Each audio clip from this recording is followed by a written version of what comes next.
Alright guys, we are going to be reviewing the Thrustmaster T.16000m FCS HOTAS today. I am really excited. We did an unboxing a couple days ago and I posted that up on the YouTube channel and you guys seemed to enjoy it and wanted a review, so I'm going to get right into it. Well, alright, let's start with the throttle. You can see on the right side there's some hats and a orange button, but we're going to talk a bit about those later. So let's move to the left, and you guys are going to see this little scroll wheel on the left side. Basically, that's used for zoom in Star Citizen. It's supposed to be analog, but it doesn't work analog. It's basically zoom all the way in or zoom all the way out. Now you can start to see some orange buttons, the rudder pedal, a switch in the middle there, and the switch basically acts as two buttons, one button up and one button down, and then you can see a little joystick that can also be pressed in and is analog as well as the rudder. You can see the front a bit more here, just a better look at it from the other side. I really like this button layout. It sits very comfortably in my hand. I enjoy it very much. And now you can see my hand here. I'm pressing all the hats on the right side as well as the bottom button, which is actually quite hard to reach for me. And I don't have that small of hands. And now we're looking at the front side and how it fits in my hand and how I'm reaching the buttons on the front as well. I'm also testing the hats on the right side. But now you can see me moving the joystick, pressing the switch, pressing the middle button and the far left button. Now the hard thing is moving that scroll wheel. You see how much I have to struggle with my pinky? The rudders are also somewhat difficult to reach.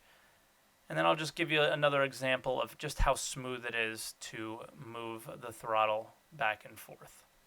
Moving on to the actual flight stick, there really isn't much new to show here compared to the old T16000M, other than on the left side here we have some buttons now that have braille-like markings on them so you can tell what buttons you're going to press. But in a HOTAS setup, it really doesn't make sense to be using these buttons, as you would actually have to take your right hand off the stick to press them, or take your left hand off the throttle to move them all the way over. So now we're looking at the hat, and you can see that the buttons have definitely gotten an update as far as these ridges on them, but there is no updated feel to the actual buttons or the trigger at all. They feel exactly the same as the old one, so I think the components on the inside are pretty much the same. And again, you can see on the other side that the buttons have the braille as well.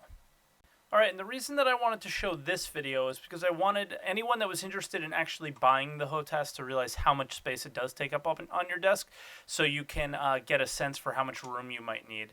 As you can see, I have a keyboard, a mouse, which you can't see because it's out of the picture, a throttle, and a joystick. It takes up quite a bit of room there. Alright, and here we definitely just want to take an image to show you the size comparison between a Thrustmaster throttle versus the X56 throttle. And as you can see, it is pretty different. I didn't give you the best angle here. I wish I would have given you a little bit of a lower angle too, so you can just see how tall the X56 is and how much room it takes up there. Whereas I'm able to comfortably lay my arm down on the desk with the Thrustmaster version. Alright, in this next video, I wanted to show you just how much the X56 moves on my desk when using the throttle versus the Thrustmaster HOTAS. I thought it was a really good example of really why I became a fan of the Thrustmaster HOTAS since using the X56. As you can see right here, it doesn't move on the desk at all. And I'm actually hitting the front and back fairly hard there too. So it's actually quite impressive.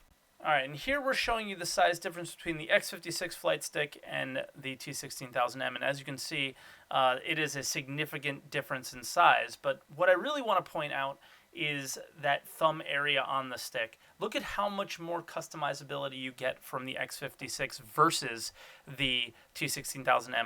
I would say this is a big points off situation for the T16000M. There's so many buttons on the actual base, but they're just not usable in a HOTAS setup. And SciTech got that, but I don't think Thrustmaster has quite figured that part out yet. Alright guys, we're here in Vandal Swarm for the second part of the video to show you guys how this HOTAS actually plays in Star Citizen. We've talked about all its inputs and its size and things like that, but it really comes down to how does it feel, How does it play? Is it easy to use? And all the answers to that are good and yes. As you can see, I'm boosting here. I'm comfortable. I don't really have to move my hand anymore. And I boost with the middle, I guess with the first button on the throttle. I could change my view with the joystick button on the throttle, which I kind of like that a bit. I got out of the way with the strafe really quick. I'm just really comfortable with this guy. Really, really comfortable. And as you can see, I'm throttling down, throttling it up while I'm turning. Just makes fighting these guys so much easier. So much easier for me. And we can just boost right back up to full speed. I'm a big fan.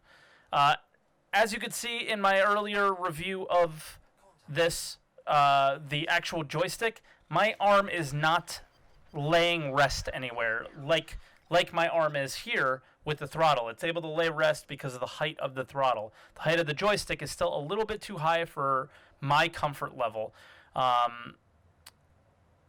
was hoping that this HOTAS would maybe solve the issues with that for me, because I have definitely a right shoulder issue from starting with playing baseball and moving through my poker dealing career. It's been really, really bad over the years, and it's continuing to get worse. So this doesn't help that situation. So we pretty much just go ahead and use the joystick for targeting, which I use on the hat over here, countermeasures, as well as firing missiles. So that's really all we're using the stick for. Everything else is on the throttle, and you know what? We showed the X56 throttle earlier and just how much customization it had. This has enough to get me through almost everything I would need in Star Citizen. So in just a moment here, we're going to move into the PU to show you just how much customization we actually get to use, because Vandal Swarm is very much a combat situation. So you're firing your guns, you're firing off countermeasures, you're strafing, you are boosting, you're throttling up and throttling down. Not much more than that. So let's go ahead and switch over to the PU and show you just how much customization I've done with the hats here. It's really awesome. Alright guys, here we are in the PU doing our test of how well this HOTAS holds up here in the game. There's a lot more inputs that you need in the PU than in a standard combat situation. So the first and most important thing, and we did see this in the combat, was strafing. But taking off is a little different. So you can take off with just your strafe. I could strafe forward as well. Straight forward and back with my rudder pedals here, which is really, really fun and awesome. We can also just turn around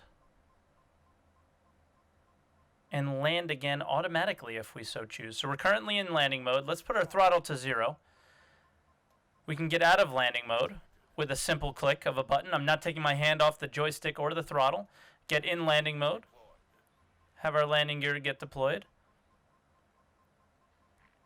And with the same hat, I could just hold it. And while I'm holding it, we can watch from third person view. Some other views of us landing. So you can potentially even make really cool content with just your joystick and your throttle. It's really, really impressive. So, all right, let's go ahead and take off here. As you can see, it's analog, so I can throttle really quick. I can boost around, boost and strafe as well. Okay, so let's go ahead and get out of landing zone. And with the same hat that I used to get in and out of landing mode, I can find our quantum travel locations. and I can quantum right to it with the click of a button. So with a single hat, I have all of my kind of movement keys on there. Now, what if I want to get out of the cockpit and I don't want to? I try to not have my hands remove from my flight stick setup until I absolutely need to. So straight from the HOTAS, if I hold down on that same hat, I can get in and out of the cockpit. All right, so we have some pirates here. One of the things that I did not demonstrate was if you look on the right side of the radar there's a couple of G-Save ComStab. I don't have one for ESP because I don't choose to turn it off or turn it on. But we can while we're flying, dynamically decouple, turn ComStab off, and turn G-Safe off, all in a single click. All right, guys, I think that'll do it for this review of the Thrustmaster T.16000m FCS HOTAS. That is a mouthful, but it is not a pocketful. So if you guys are really interested in picking this up, the link to purchase will be below. And yeah, I highly recommend this as a entry or even mid-level HOTAS. You can definitely just hop in and play with it and get the HOTAS feel and get that immersion you want. But if you really want to get in there and dive in and change the keybinds around and really customize things for yourself, you can do that too. You don't have the overwhelming customization that you get from sticks like the Warthog or the X56, but you get enough to play the game in the state that it's in right now. In the future, this review might completely change if there's a lot more buttons that we need to press for power and things like that. But right now, to play the game, this is a perfect setup to be using. So I'm a really big fan. I hope you guys enjoyed this video. If you guys like this video, please like it. If you're interested in more content like this, subscribe and comment below and let me know that you liked this video and you want to see more of this in the future. I have an X56. I've only done an unboxing of it, but I haven't done a full review yet. So I would love to give a review of that, but let me know if you guys want to see it. So again, thank you so much everybody for watching, and I'll see you all next time.